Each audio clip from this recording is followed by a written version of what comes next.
Olá, meus amigos, muito bom. Se você está assistindo essa live, não ao vivo, é porque você está entrando no projeto de comemoração dos 7 anos do nosso escritório aqui em Brasília. Eu tenho muito mais de 7 anos de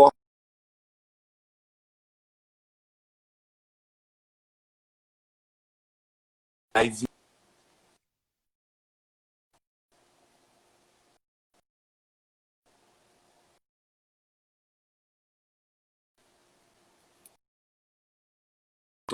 E hoje nós vamos falar com uma das maiores advogadas desse escritório, uma pessoa que tem uma tarefa árdua diariamente de construir a área civil aqui do nosso escritório. A professora Sara é alguém brilhante e vocês vão ver a partir dessa conversa. Se vocês não conhecem, vão conhecer hoje uma advogada brilhante, uma advogada maravilhosa, uma pessoa que eu tenho muito carinho e uma honra enorme em trabalhar todos os dias aqui em nossas atividades cotidianas.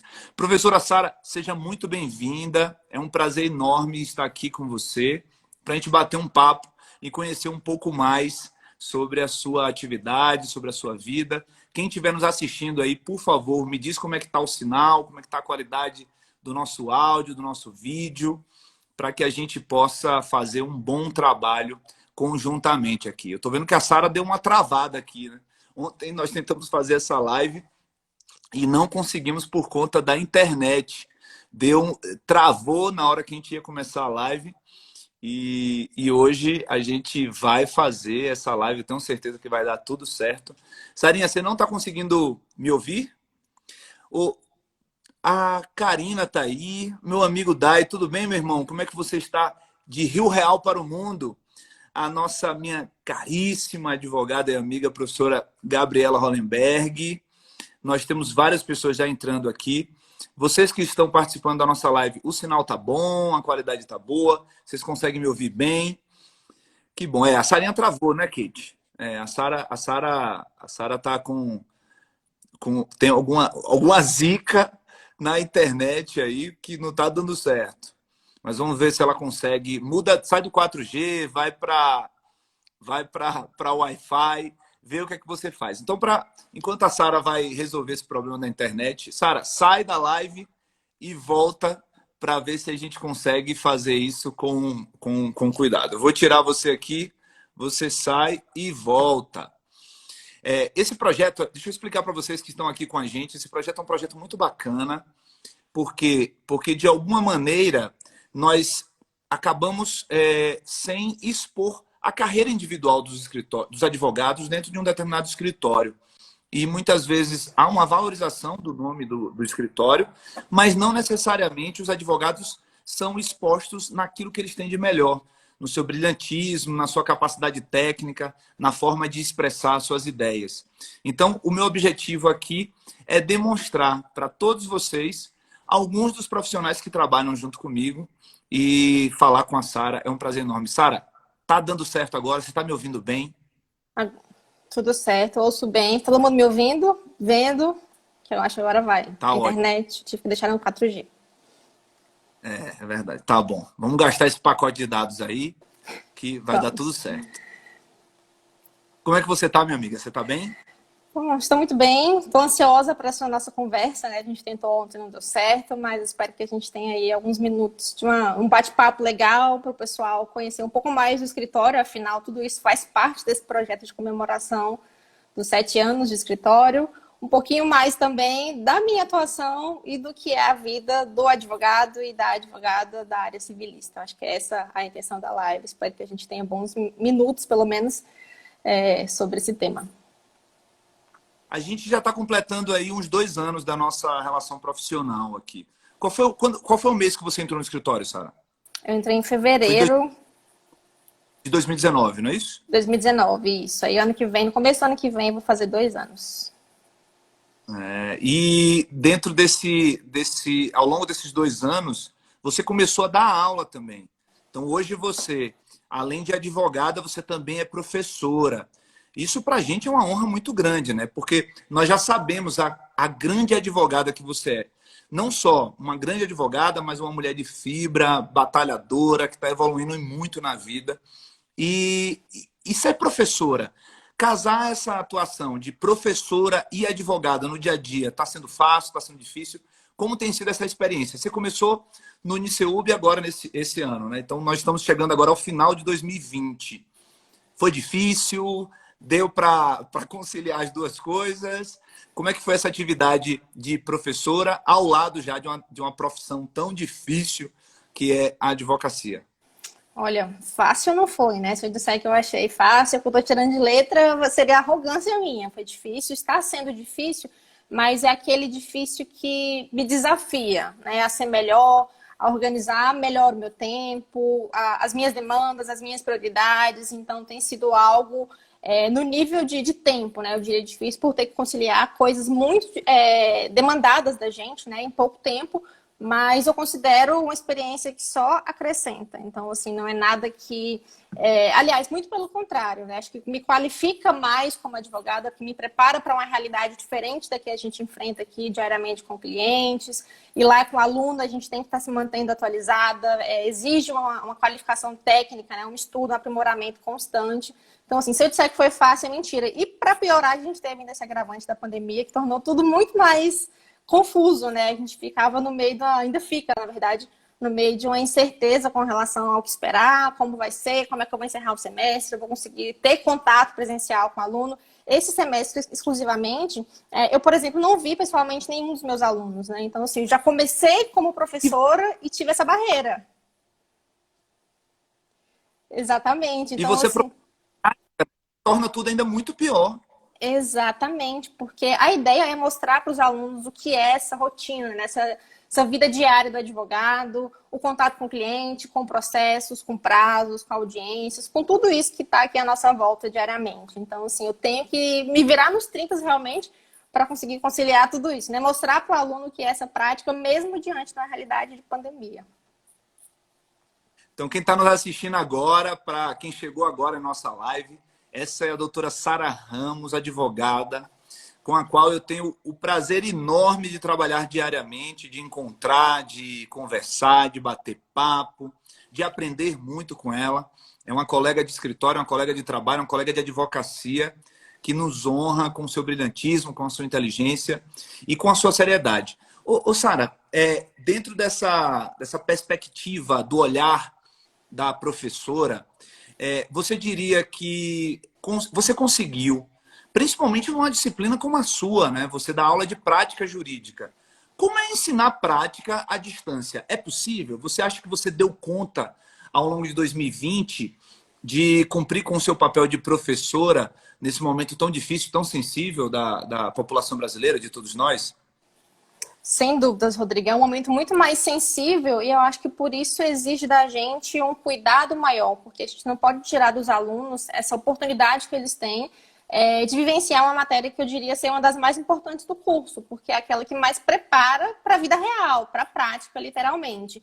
Então, assim, apesar da dificuldade, é sim possível, até porque eu vejo a docência, e principalmente essa disciplina de prática jurídica, como um compartilhamento de experiências. Então, eu estou ali para não apenas ensinar como se faz uma petição, como se analisa um recurso, mas para compartilhar com eles a minha experiência até agora, nesses quase 5 anos de advocacia. Então, o que a gente pode fazer como estratégia, qual tese a gente precisa dar mais ênfase, qual a gente deixa aqui de forma subsidiária. Então, eu acho que como compreende muito esse compartilhamento de experiências, acaba que em toda aula a gente consegue trazer um exemplo, algo concreto que a gente viveu, seja já no âmbito do próprio MPJ ou na advocacia de fora, aí nesses quase 5 anos.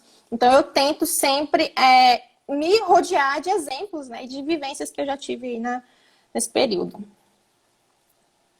E dentro dessa perspectiva como professora, você falou que você entende que a atividade, a docência, acaba ajudando na advocacia. De que maneira você vivencia isso na prática? Como ser professora te ajuda a ser uma advogada melhor, diante de um cenário de tantas incertezas, de tantas dificuldades que nós vivemos quando a gente cuida dos problemas das pessoas, né? As pessoas costumam me perguntar, Rodrigo, mas você é advogado de que área? Eu falo assim, da área que resolve o problema. Então, a primeira coisa é que o advogado ele tem que ser um bom ator para resolver o problema das pessoas. Claro, a gente vai se especializar. Eu sou especialista em direito administrativo sancionador. Mas saber escutar, saber ouvir, é algo que é essencial para o advogado e também é essencial para o professor em sala de aula, na conversa com o aluno. De que maneira você poderia me dizer algo mais específico, assim, de que esse primeiro ano como professora já fez diferença na sua atuação como advogada? Você consegue enxergar isso de maneira muito concreta? Consigo, sem nenhuma dúvida, e assim, consigo te responder até na lata, mas para contextualizar, eu acho que o advogado ele precisa reunir várias características, né, várias qualidades. E não dá pra gente falar assim, eu sou boa em escrita e não sou boa na fala, então não vou treinar a fala, vou ficar aqui na parte técnica. A nossa profissão exige que a gente saiba transitar por tudo isso, né, então a gente tem que trabalhar essas habilidades treináveis. Então, assim, de cara, eu já tive que trabalhar uma dessas habilidades, que é a fala. Eu nunca tive problema em falar, mas é do meu perfil ser um pouco mais introspectiva. Então, assim, de cara, eu já tive que superar isso e falar, eu vou ter que falar todos os dias com diversos alunos. Então, eu não tenho nem como discutir que melhorou essa minha capacidade de fala, de articulação. Claro que eu ainda tenho um longo caminho pela frente, e quem não tem, mas melhorou, nossa, 300% e no mínimo essa minha capacidade de fala, de solução rápida também, porque ali durante a aula, quando o aluno te questiona, é claro que tem situações, mas via de regra ele quer uma resposta, né? Ele quer uma orientação e ele sente segurança na gente. Então, essa questão de dar uma resposta rápida, com segurança, com a certeza de que o que eu estou falando para o aluno é algo que realmente vai agregar na vida dele e vai principalmente responder a pergunta dele. Então, assim, de cara eu te diria esses dois requisitos. Mas, sem dúvida, é algo que eu estou construindo diariamente, uma nova Sara, tanto na vida pessoal e principalmente na vida profissional. E você falou um negócio aí de o aluno quer uma resposta e às vezes ninguém sabe tudo, né? E nós estamos num ambiente de sala de aula. Eu costumo dizer às pessoas que me perguntam que tá alguém que vai começar na atividade da docência, de ser professor, eu costumo dizer que mais importante do que você saber muito é você ser sincero. O pior professor é aquele que não sabe e inventa. Ou, ao não saber uma resposta, ele responde com arrogância, com grosseria. Esse professor ele não está agindo como o verdadeiro facilitador da aprendizagem. Então, a sinceridade em dizer, olha, eu não sei isso, eu vou procurar informações, eu vou pesquisar, ou então vamos pesquisar juntos, ter essa parceria, essa humildade, essa tranquilidade, é típico daquelas pessoas que estão dispostas a aprender em sala de aula. Eu não entro em sala de aula para ensinar. Eu entro em sala de aula para facilitar o estudo das pessoas. Agora, eu entro também para aprender. Gente, como eu aprendo em sala de aula? Como é importante, a partir daquela discussão... eu faço uma prova, Sara, e é mais ou menos o seguinte, eu faço uma prova e eu sempre digo que não existe uma resposta única correta. Existem respostas. Mas eu tenho, obviamente, o espelho da prova e quais são as respostas concatenadas com a técnica, concatenadas com o que é o direito. Mas eu, obviamente, que estou aberto a aprender com a resposta dos alunos. Sabe quando que eu fiz? Eu tenho uma sorte muito grande, né? Você dá aula no CEUB, então você não tem a mesma sorte que eu, porque eu dou aula no IDP. E os meus alunos do IDP são muito mais inteligentes do que todos os alunos de qualquer faculdade. Mas, vamos lá.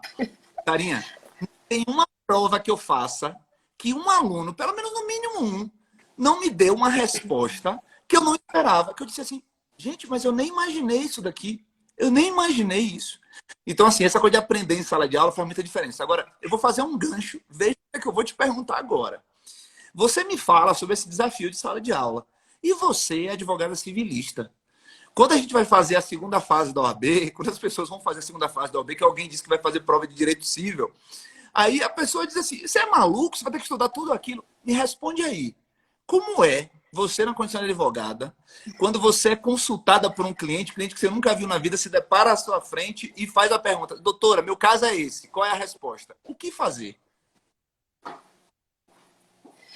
Complicado, Rodrigo, mas com a prática da advocacia, a gente aprende algumas estratégias, né, de não contornar a situação, mas de encarar aquele problema como algo que você precisa ter a solução. Então, a primeira coisa que eu faço é tentar analisar, entender o caso do cliente e geralmente devolver com uma pergunta. Eu acho que é uma estratégia que eu tenho aprendido na prática, de devolver com uma pergunta para o cliente que te faça compreender mais do caso dele e ganhar tempo para pensar. Até porque ninguém tem essa, não diria obrigação, mas até a capacidade, às vezes, de dar uma resposta automática, a não ser que seja uma dúvida mais tradicional ali, recorrente. Mas, caso contrário, seria até perigoso da minha parte, enquanto advogada, dar sempre respostas prontas para os clientes, sem certificar da complexidade do caso dele. Então, eu costumo devolver com uma pergunta que me faça entrar mais no problema desse cliente. É algo que costuma funcionar, pelo menos. Mas, até pegando o gancho do que você falou, essa questão de atuar com o direito civil traz muito para a gente esse desafio do desconhecido, né? Porque, como você falou, é uma área imensa. É até uma área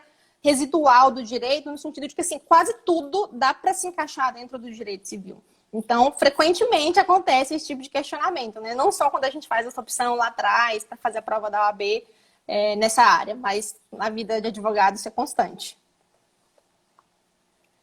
E eu acho que o que não pode, definitivamente, em hipótese alguma, é perder a confiança do cliente, né? Se você tenta... Eu sempre digo o seguinte, o advogado, quando o cliente procura o advogado, quando o cliente procura a advogada, ele não está procurando a melhor resposta jurídica, uma resposta jurídica pronta. Ele quer primeiro firmar um compromisso de confiança com o profissional. Ele precisa que o profissional escute qual é a sua dor, porque somente quem sente a dor é que sabe o lugar de botar a mão. Ele quer que o advogado escute a sua dor, escute qual é o seu problema, tente identificar, e por isso que os especialistas é que precisam atender aquele cliente especificamente. Então, você é civil, você é advogado civilista, você vai atender um cliente que está com um problema na área civil. Então, você vai se debruçar sobre aquele problema, você já tem um conhecimento geral de toda a legislação, mas a primeira coisa nesse atendimento é ouvir o cliente, é entender qual é o seu problema e dizer, a partir daquilo ali, que vocês vão estabelecer uma relação em que a estratégia jurídica vai ser montada. E essa estratégia jurídica ela vai ser montada com o seu protagonismo. E nesse caso, Rodrigo, até só um parênteses, desculpa te cortar, mas o direito civil ele tem uma vantagem, eu diria, quando comparado com outros ramos do direito, porque o direito civil ele traz uma relação de identidade com o cliente, porque quem não é aqui pessoa de direitos, quem não firma contratos, quem não é consumidor, então frequentemente a gente é confrontado com situações que a gente já viveu algo parecido. Então, é muito comum numa conversa com o cliente eu conseguir me aproximar do cliente, gerar essa relação de proximidade, né, de identidade dele, falar, nossa, ela entende realmente o meu problema porque ela já passou por algo parecido. Porque é comum, são problemas do dia a dia. E esses problemas do dia a dia têm uma capacidade enorme de nos surpreender, né? A gente atende 1 milhão de pessoas e sempre vamos ter uma surpresa. É aquela coisa de você se deparar com uma situação e dizer, gente, eu nunca pensei que isso pudesse acontecer. Como é que eu vou resolver esse problema? Eu sou advogado experiente, já estudei tudo, mas esse problema especificamente eu nunca imaginei. Como é que eu vou resolver isso? Essa é uma inquietude, é uma inquietação que nós vivenciamos constantemente na advocacia. A advocacia tem uma capacidade enorme de nos surpreender com o inimaginável, com o incrível, com aquilo que é diferente, que a gente não imaginava que a gente ia passar. Mas aí eu vou fazer uma pergunta para você. Você sempre quis ser advogada? Pergunta difícil essa. E olha que eu imaginei que a gente fosse tocar nesse assunto. Mas eu acho difícil porque eu não vou dizer que é um sonho, porque a minha escolha pelo direito foi uma escolha racional. Eu escolhi realmente com a razão e não com o coração. Na época, eu tentei buscar aqueles fundamentos que todo mundo falava, no que você é boa? Você gosta de escrever ou você gosta de números? Então, assim, eu tentei fazer a escolha mais técnica. Teste vocacional, exatamente, só dava direito para mim. Então, assim, eu tentei fazer escolhas que, na minha visão daquela época lá, juvenil, eram super coerentes com o meu perfil. Então, assim, foi uma escolha mais racional. Só que aí, no meio dessa escolha, acho que meu coração acabou se apaixonando. Então, assim, não foi inicialmente o meu grande sonho, mas a partir do momento que a gente se dedica para fazer algo e começa a fazer com paixão, eu acho que, pronto, aquilo que passou da minha parte gigante da nossa vida. Então, hoje, eu não me vejo fora da advocacia e sem essa rotina, sem esse dinamismo que você falou, que de repente aparece uma coisa mirabolante, uma coisa criativa que você fala assim, gente, como é que isso veio parar aqui? Então, esse é o brilho da advocacia. Você acha que ter se tornado advogada te fez uma mulher mais forte? Sem dúvida alguma, sem dúvida alguma. Eu acho que em todos os cenários que eu já enfrentei aí advogando, não só na questão de ser realmente uma mulher e de naturalmente precisar, em alguns momentos, tentar se impor de uma forma diferente, porque o mundo com a cultura muito mais machista tende a colocar a gente em segundo plano. Eu já passei por situações de estar em audiência, por exemplo, eu como advogada, um preposto da empresa, uniformizado, e o conciliador se reportar o tempo inteiro ao preposto como advogado. Não tenho nenhum problema nesse estrelismo, sabe? Não é, fale comigo aqui, tô aqui. Mas é, no mínimo, afrontoso quando a pessoa faz isso, acho que com a intenção de mostrar que porque ele é homem, enfim, não sei. E outras situações tantas também que a gente vai enfrentando ao longo da advocacia. Então, assim, eu não tenho nem dúvida que me tornou uma mulher mais forte por precisar passar confiança com a minha fala, com o meu conhecimento, com a minha forma de trabalhar, com a forma como eu me comunico com as demais pessoas. Então, assim, só agregou e trouxe para mim um monte de qualidades que me modificou, inclusive, na vida pessoal, né? O pessoal da minha família, minha irmã, meus irmãos brincam muito comigo nesse sentido, né? Porque quando a gente começa a falar de alguma questão pessoal, familiar, eu já venho com argumentos e falo, não, a advogada começou, já vai querer fazer discussão jurídica aqui, mas não é, acho que a gente acaba trazendo muito do que a gente é no nosso trabalho para a nossa vida pessoal, e o contrário também, né? Não tem como dissociar 100%. Me conte um pouco mais sobre esse caso específico, sobre essa audiência. Então, você estava na audiência, isso tem quanto tempo? Isso foi no começo da sua advocacia? Isso tem acho que uns 4 anos, mais ou menos, 3, 4 anos, por aí. Você estava numa audiência trabalhista? Era trabalhista? Não era trabalhista, mas eram essas audiências de relação de consumo. Na época, eu advogava para uma empresa, então, assim, tinha frequentes audiências, né, de conciliação, e eles sempre mandavam um preposto da própria empresa. Houve uma época, né, que era obrigatório isso. Eu lembrei agora, naquele escritório, no Piquet Carneiro, quando você advogava para a empresa de aviação, não é isso? Exatamente, exatamente. Foi lá. Estava na empresa e tinha um preposto ao seu lado, e o advogado da outra parte, ele só se dirigia ao preposto. Me conte mais um pouco sobre esse episódio, porque é um episódio bem claro de machismo, né? Uma coisa bem...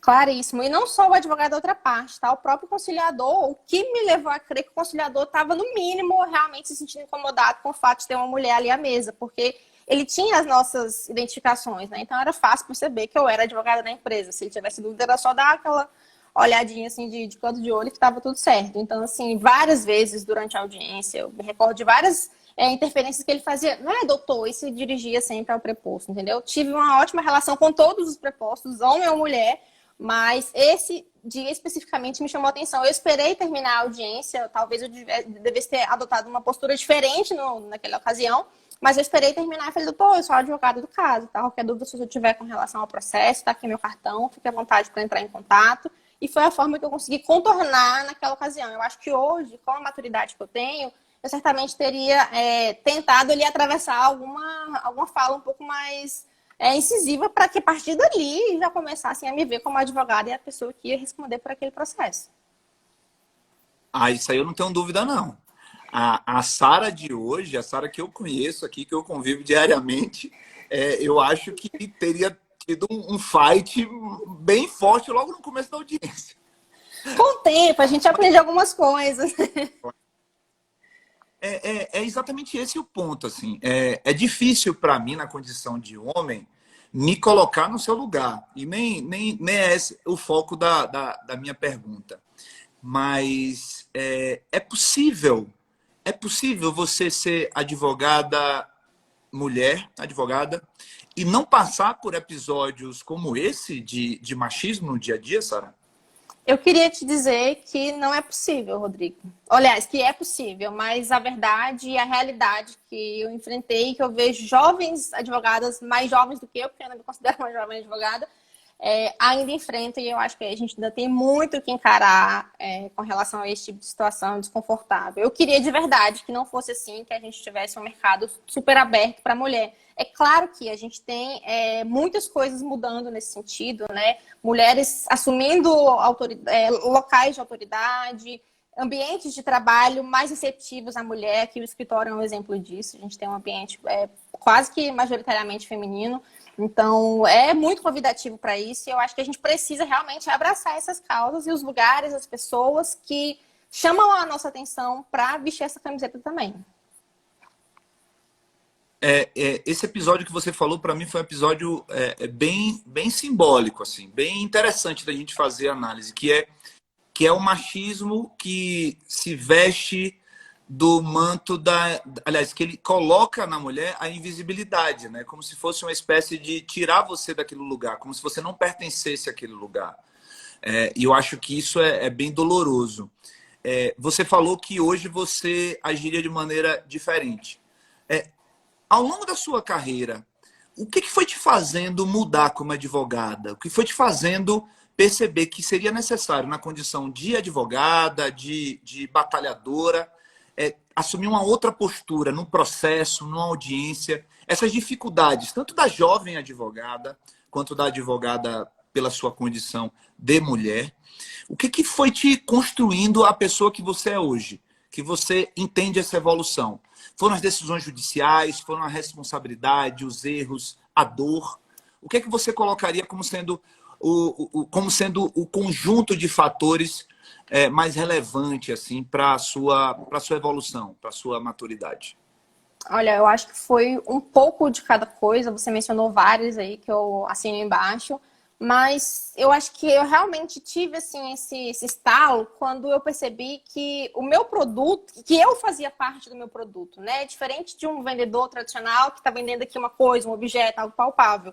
Eu vendo o meu conhecimento, a minha técnica, a minha fala, a minha presença, a minha postura. Então, assim, tudo isso faz parte do pacote do o que é ser um advogado. Então, quando eu entendi que isso fazia parte do meu produto e que o meu cliente precisava confiar nisso, então, assim, eu comecei a ter que crescer mais, né, inflar mais o peito, vamos dizer assim, para conquistar o cliente que eu precisava conquistar, né, no sentido profissional, óbvio, e também mostrar para mim, entender que será que eu compraria o meu produto com essa aparência que eu estou demonstrando, baixando a voz quando eu não devia baixar. Então, acho que foi todo um conjunto. Eu sempre tentei me convencer dessa questão de que será que se fosse eu do lado de lá, eu ia estar convencida do que eu estou falando, do que eu estou fazendo, da minha postura, de ter me calado ou de ter falado, porque às vezes a advocacia também é calar, né? Isso também é estratégia. Então, acho que foi quando eu entendi que eu fazia parte do meu produto, né? Eu não estou vendendo só algo, eu estou me vendendo junto, estou entrando naquela causa de verdade. Essa condição de você se colocar no lugar do cliente e olhar para si, esse exercício é um exercício de reflexão bem elaborado, bem interessante, bem profundo até. Se perguntar, você falou de forma muito brilhante. Se perguntar, será que se eu tivesse passando por um problema e precisasse de alguém para cuidar de mim, eu olharia para mim? Essa sua pergunta, eu me faço ela todos os dias, Sara. Eu me E foi identifiquei muito você que me agora com isso. ajudou, Rodrigo, a pensar assim, acredite, porque em várias situações de casos aqui no escritório, ou seja, porque eu era desafiada pela complexidade técnica, ou por ser algum caso que de cara você fala assim, será que realmente é isso? Até você entender profundamente o caso, e você algumas vezes já tocou nesse assunto comigo de formas diversas, né?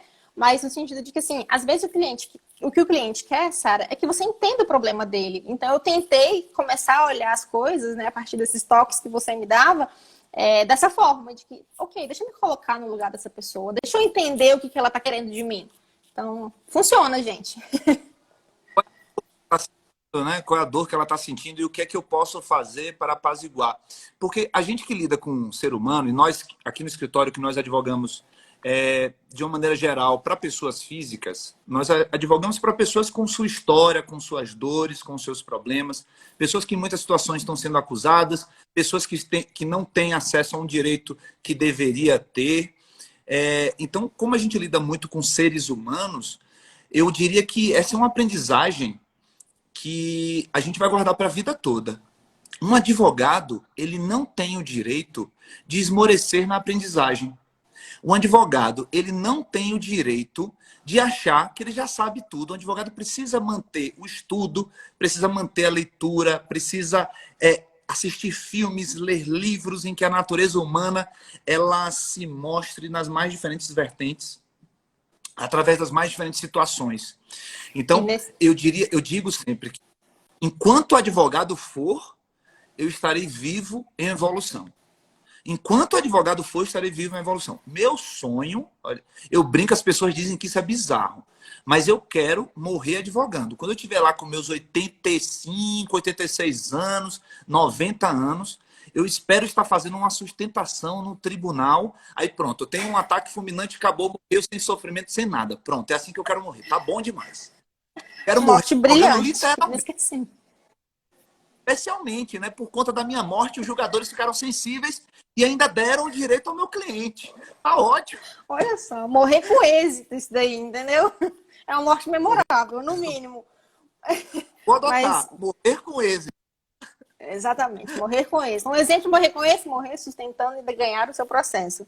Mas você falou uma coisa muito interessante e que você já tinha falado também outra vez, e assim, por mais que às vezes não pareça, mas eu sou uma pessoa extremamente observadora. E para quem não sabe, né, o Rodrigo ele é professor lá no IDP e também aqui no escritório. Ele dá aula pra gente, né? A gente passou por um ano aí de um curso muito bom de direito administrativo. E eu lembro que na primeira aula do curso você falou assim, algo tão simples, palavras do nosso dia a dia, mas que casou direitinho, assim. E eu anotei isso na minha agenda, que o advogado precisa evoluir. Pareceu simples ali na hora, mas você falando, e eu, meu ato de escrever, né? Escrevi isso assim na capa da minha agenda. E dia desse, eu mexendo na minha agenda, eu achei essa minha anotação lá. E fez muito mais sentido agora que eu vi isso. Eu falei, realmente, o advogado ele precisa evoluir. Claro que tem muito da nossa opção, mas é uma obrigação nossa, né? A vida empurra a gente para evoluir o tempo inteiro. E quando a gente começa a gostar disso, vira quase que o nosso café, entendeu? É diário, isso é energia.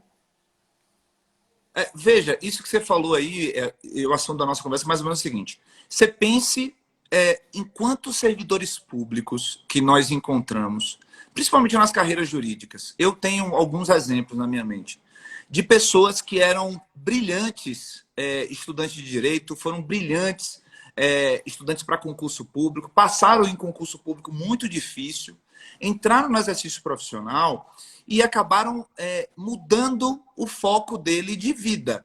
Seja porque já sabe fazer, por exemplo, um magistrado que já sabe cuidar do processo, já entendeu tudo aquilo ali, já sabe fazer audiência, e ele estabilizou, digamos assim, na sua função. É possível isso acontecer no serviço público e nós temos alguns casos em que isso acontece. Não é a maioria, obviamente, mas alguns casos em que isso acontece. A pessoa ela se acomoda com um bom exercício profissional, não estou nem dizendo que é um exercício ruim, e ela assim permanece.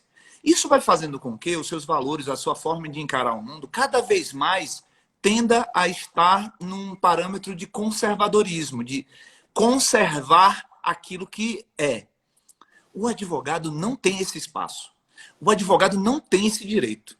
O advogado, se ele ficar com um olhar conservador, ele vai quebrar a cara. Porque os problemas da vida, eles se renovam e eles têm uma criatividade imensa no dia a dia. Então, o bom advogado, você pode ver, os bons advogados, ainda que idosos, eles são ótimas pessoas para você bater papo. E são pessoas que estão antenadas com o novo. Então, eu digo que a advocacia é uma ótima obrigação da gente estar em constante evolução. Mas eu quero saber de você agora. A gente vai falar um pouco do passado. Qual foi aquela sentença, aquela decisão liminar ou de tutela antecipada, tutela de urgência, seja o que for, qual foi aquela decisão que você teve, você conseguiu, se foi uma questão familiar, se foi uma questão difícil, qual foi aquela decisão que fez você dizer assim, eita porra, agora eu sou advogada mesmo, agora eu sou advogada de verdade, não é mais a minha prova de prática jurídica da faculdade. Qual foi aquela decisão que você tomou um susto e disse, meu Deus, que poder é esse que eu tenho em mãos? Porque a advocacia é poder, né? Qual foi essa decisão? Você se lembra? Você tem uma decisão assim? Olha, eu tenho várias, na verdade, que mexeram comigo, inclusive decisões que nem foram favoráveis, mas que mexeram comigo em um nível, assim, que eu fiquei, realmente, isso aqui me desafiou como acho que nada mais vai desafiar. Claro que não, né? Porque, medo engano, eu ainda vou ser muito desafiada na vida. Mas eu acho que, para dizer assim, a primeira que realmente mexeu comigo foi com o meu primeiro processo, minha primeira ação sozinha, realmente, fazendo desde a petição inicial e acompanhando o processo inteiro. Foi um caso simples de distrato, mas que eu pedi uma liminar e que eu consegui uma liminar. E até então, eu via memes, eu via pessoas falando que, nossa, ganhar uma liminar como se fosse a coisa mais difícil do mundo. Em alguns processos é realmente a coisa mais difícil do mundo, em outros nem tanto. Mas foi algo, assim, surpreendente, porque no meu primeiro processo eu consegui ganhar uma liminar. Eu fiquei, olha só, eu consegui ganhar uma liminar no primeiro processo. O que isso quer dizer, né? Acho que eu nasci para isso. Mas com o tempo a gente vê que não é bem assim. Eu tive uma segunda ação depois dessa, uma ação muito simples, mas que eu não consegui ganhar nem no êxito, nem no final, né? No mérito mesmo. Então, assim, a vida é uma gangorra, literalmente, né? Um dia a gente tá em cima, outro dia a gente tá embaixo, e a advocacia é justamente isso, né? Não é garantia de êxito, é garantia do melhor trabalho e da nossa dedicação integral. Mas essa decisão mexeu muito comigo. Eu tenho uma decisão de um passado recentíssimo, no caso. Hoje, mais cedo, a gente teve uma excelente decisão aqui no escritório, de um caso também que mexe bastante comigo, porque é uma questão de saúde, né, em busca de medicamento. Então, essas questões são sempre mais delicadas, porque a gente está tratando de bem maior, né, que é a vida, a saúde. Então, por si só, já é algo que entra aqui no nosso sentimento também, não só na parte técnica, é inevitável.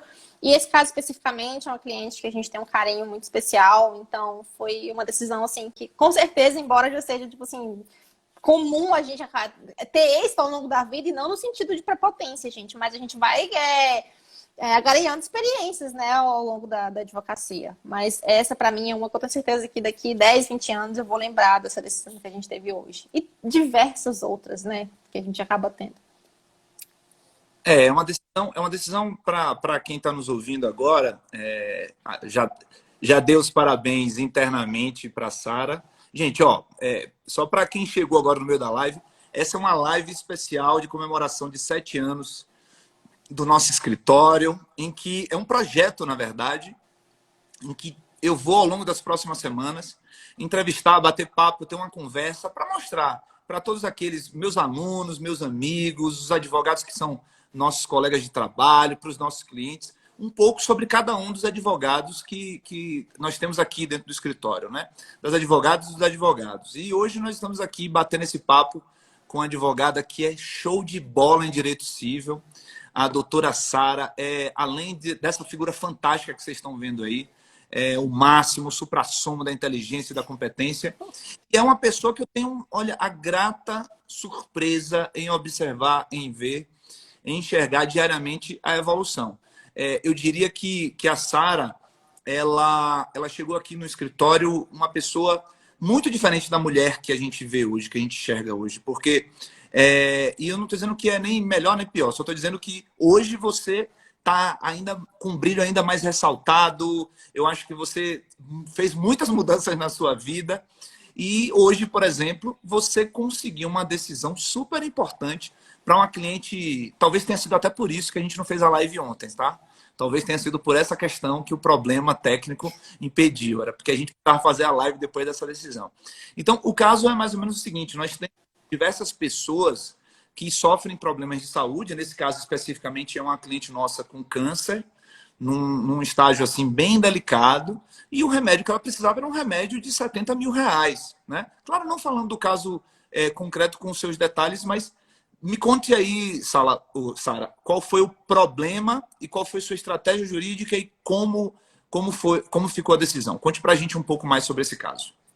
Bom, dando continuidade, e de fato, ela é essa cliente que está num estágio bastante avançado do câncer e houve essa recomendação médica para uso dessa medicação caríssima e teve a negativa do plano de saúde. Todo o tratamento dela vem sendo coberto pelo plano de saúde, né? Só que essa medicação foi recusada sob a justificativa, duas justificativas, na verdade. Uma das justificativas é que essa medicação não estava prevista no rol da ANS. Essa é uma das justificativas clássicas dos planos de saúde. A gente consegue contornar isso até com certa facilidade hoje, porque a jurisprudência já praticamente consolidada no sentido de que o direito à saúde se sobrepõe a essa situação. E também sob a justificativa de que não havia comprovação de que aquela medicação era recomendada para o tratamento específico da autora. Então, assim, a gente entra em dois embates nessa negativa do plano de saúde. Tanto a questão de não estar previsto num rol legislativo, e segundo, que é a opção pelo tratamento. Quem deve fazer essa opção pelo tratamento, né? O médico ou o plano de saúde? Então, a gente entra nesse segundo embate e nesse ponto também a gente tem conseguido aí uma crescente da jurisprudência sobre essa possibilidade, aliás, de que quem deve, na verdade, optar, fazer escolha, recomendar a medicação ou o tratamento é o médico. Então, a gente teve um liminar nesse sentido, né, de que não cabe ao plano de saúde fazer a escolha ou dizer se um remédio é ou não recomendável para aquele tratamento, até porque tem um relatório médico discriminando o porquê da indicação daquela medicação. Então, a gente bateu aí nesses dois pontos e foi certeiro. A decisão praticamente pegou ali os nossos fundamentos, copiou e colou, e foi muito bem acolhido tudo que a gente apresentou. Aí eu vou te fazer a seguinte pergunta.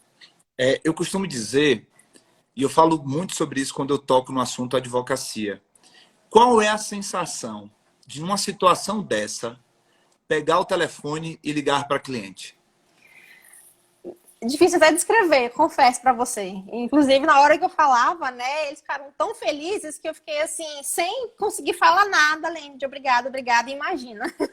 Porque a gente realmente é tomado pela alegria do cliente, né? Assim como a gente às vezes é tomado pela dor quando a gente é procurado, né, por um cliente, na hora de dar uma boa notícia, a alegria contagia. Eu só conseguia pensar, que bom, que bom, que bom. Eu acho que na hora, não sei se todo mundo do advogado passa por isso, eu não conseguia nem pensar, tipo assim, deu certo, a gente é foda. Desculpa.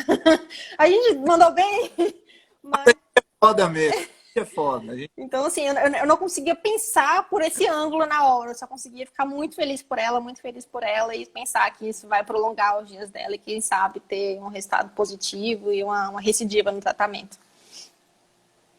Eu digo que essa ligação é uma das melhores coisas da advocacia.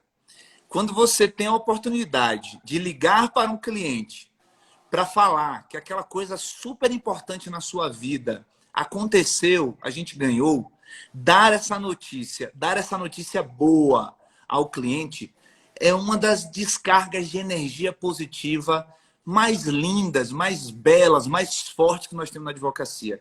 Eu agradeço muito a Deus diariamente por todas as oportunidades que eu tive de fazer uma ligação como essa. Eu me lembro de uma certa vez em que um cliente chegou no escritório, Sara, e isso foi em 2012. Esse cliente estava num momento super avançado de depressão. Ele era servidor público, num cargo super bacana da administração pública. Ele teve um problema no concurso dele, e aí ele ajuizou uma ação. Ele ganhou a ação em primeira instância, ele ganhou a ação em segunda instância. A Advocacia Geral da União recorreu para o STJ, o processo ficou lá parado por anos. Aí, 12 anos depois, esse cliente ele recebe a informação de que o recurso foi provido em favor da União e simplesmente ele tinha que abandonar o cargo público dele. Veja bem, o processo estava já no STJ e essa pessoa está no estágio avançado de depressão e ela decidiu que vai se matar. Os amigos pegaram ele, levaram ele para o escritório, me procuraram, me buscaram e conversamos e eu decidi, montei uma estratégia judicial, mas ele já não tinha mais esperança nem de voltar ao exercício funcional, muito menos de seguir uma vida tranquila e normal. E aí, quando você faz uma estratégia jurídica e você consegue uma decisão que suspende os efeitos dessa decisão e você liga para o cidadão para contar, era um momento tão difícil naquela família, era um momento tão cruel, tão sensível, e você ouvir os gritos de desespero, de felicidade. Então, todas as vezes que isso aconteceu na minha vida, eu lembro de cada uma delas. Essa ligação para contar que uma decisão judicial conseguiu reverter uma injustiça forte na vida de alguém, essa ligação é o maior prazer, o maior troféu da advocacia. Maior do que honorários, maior do que alvará, maior do que contrato, maior do que qualquer coisa. Porque isso é que nos define enquanto seres humanos. Beleza, nós somos profissionais, mas nós somos seres humanos. E todos nós queremos fazer da nossa vida profissional algo útil para a vida das pessoas. E quando a gente vai para um caso concreto e a gente consegue fazer isso, a sensação, aquele poder gostoso, claro que tem a vaidade também, na situação do Salvador, ótimo, tem, mas eu queria muito poder fazer com que todas as pessoas se sentissem bem, exatamente levando isso, levando esse presente para toda a sociedade. Então, eu tenho muito orgulho de ouvir você falando sobre isso. Assim, eu tenho muito orgulho, aliás, eu tenho muito orgulho de ver a advogada que você é, o seu crescimento, a sua batalha, ver a Sara, professora. Se imagine aí como você estava há 3 anos na sua vida, né? Como era a sua advocacia, como era a sua vida, a sua rotina, e olhar hoje e ver essa mulher guerreira, cada vez mais inteligente, cada vez mais preparada tecnicamente, advogada, professora, com um lugar dentro da sociedade que cumpre uma função social. Você vê isso na sua advocacia, Sara? Essa função social para além da questão meramente técnica? Com certeza absoluta. E aí, inclusive, desafio as pessoas que acham que é advogada, é sempre aquela pessoa que está querendo levar vantagem em alguma coisa. Eu acho que é completamente impossível a gente dissociar completamente a nossa humanidade, esse nosso lado sensível realmente do que a gente faz na prática, né? A gente tem um distanciamento necessário em alguns casos, mas é praticamente impossível. E eu não tenho dúvida nenhuma, Rodrigo, de que assim, hoje eu ocupo essa função social realmente no mundo, vamos dizer assim, no sentido de que eu tenho sim feito o meu melhor, pelo menos pelas pessoas. Em alguma medida a gente tem conseguido ajudar os nossos clientes, seja parente, em processo, como você mencionou em alguns momentos, que a gente também atua em casos que mexe realmente ali com os nossos ânimos, porque é o processo da minha mãe, é o processo do meu pai. Então, acho que a gente tem tentado, pelo menos, fazer a diferença na vida das pessoas. E algo que faz muita diferença para a gente se sentir assim, né? Eu trago realmente aqui para o meu caso específico, essa questão de identidade, a gente se encontrar em um lugar e com o que faz. Eu, graças a Deus, sempre passei por lugares maravilhosos, trabalhei com pessoas incríveis durante a minha jornada, mas faz muita diferença a gente falar assim, ok, é aqui que eu quero estar e é com isso que eu quero mexer, porque essa afinidade eu acho que aflora na gente o que a gente tem de melhor. Então é muito mais fácil você trabalhar com o que gosta, né? Tem até as frases clichês aí sobre essa questão da gente trabalhar com o que ama, né? E depois não precisa mais trabalhar. Então realmente isso, claro que o trabalho ele é algo que é humanamente sofrido em alguma medida, porque toma o nosso tempo, né? Claro, a gente está ali dedicando boa parte da nossa vida para algo. Mas é algo que traz um quentinho no coração, pelo menos quando a gente tem um êxito, é algo que traz melhorias para a nossa vida pessoal também, porque eu sempre tento trazer. Então, eu não tenho nenhuma dúvida de que hoje eu me vejo como uma advogada de verdade, como uma mulher melhor, porque a minha profissão me qualifica para ser uma pessoa melhor. Você acha que ao longo desses 7 anos, a construção do nosso escritório fez você está presente em 2 desses 7 anos aí? Você acha que hoje o escritório é um bom lugar para a Sara Ramos estar? Você se identifica com o que é o nosso escritório, com a nossa forma de advogar? Você se identifica com os valores, com o dia a dia, com as ações que nós temos aqui dentro, com as nossas discussões, o nosso modus operandi?